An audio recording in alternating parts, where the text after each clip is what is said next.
今回は先日行われた当スタジオ15周年記念保育ドキュメンタリーです。奇跡が起きまくった2日間、本番の雰囲気もお届けします。まずは前日のリハーサルの様子からどうぞ。ローハ国カーヘアオナールに堺フラスタジオの堺邦恵です。娘のりかこです。今日もよろしくお願いします。さあ、いよいよリハーサルです。今から全部ね後ろに乗ってるんですけど、今から向かいます。行きます。おはようございます。お願いします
先生、おはようございます。いよいよですね。頭も綺麗になりました。もう準備 OK です。よろしくお願いします。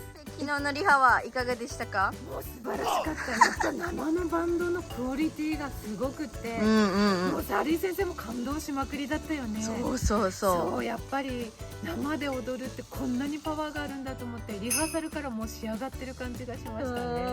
うまくスムーズにいきましたね。すごい早く終わってびっくりだった。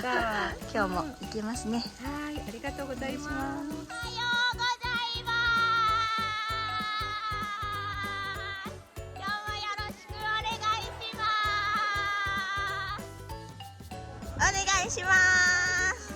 どんな気分ですか、国枝先生？もうやるっきゃないね。やるっきゃないね。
ありがとうございます。